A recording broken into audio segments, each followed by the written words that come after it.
નમસ્કાર દર્શક મિત્રો, જનાર્પણ ન્યૂઝમાં આપનું સ્વાગત છે। ગ્રામ પંચાયતની ચૂંટણીના મતદાન મથકોની મુલાકાત લેતા જિલ્લા કલેક્ટર શ્રી ગ્રામ પંચાયતની ચૂંટણી અંતર્ગત સમગ્ર રાજ્યમાં મતદાન થઈ રહ્યું છે, ત્યારે છોટાઉદેપુર જિલ્લાના સરપંચો અને સભ્યો માટેની મતદાન પ્રક્રિયા થઈ રહી છે। આ મતદાન પ્રક્રિયાનું કલેક્ટર શ્રી ગાર્ગી જૈન દ્વારા વિવિધ ગ્રામ પંચાયતના મતદાન મથકોની રૂબરૂ મુલાકાત લઈ મતદાન પ્રક્રિયાનું નિરીક્ષણ કરવામાં આવ્યું હતું।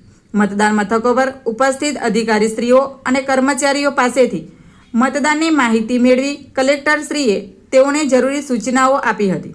આ મુલાકાત દરમિયાન છોટાઉદેપુર જિલ્લા પોલીસ અધિક્ષક શ્રી ઇમ્તિહાન શેખ, મદદનીશ પોલીસ અધિક્ષક શ્રી ગૌરવ અગ્રવાલ પણ ઉપસ્થિત રહ્યા હતા। રિપોર્ટર વિરેન્દ્રસિંહ દેસાઈ, બોડેલી, છોટાઉદેપુર। આવા જ નવા સમાચાર જોવા માટે જોડાઈને રહો જનાર્પણ ન્યૂઝ સાથે। અમારી ચેનલને લાઇક કરો, શેર કરો, સબસ્ક્રાઇબ કરો। ધન્યવાદ।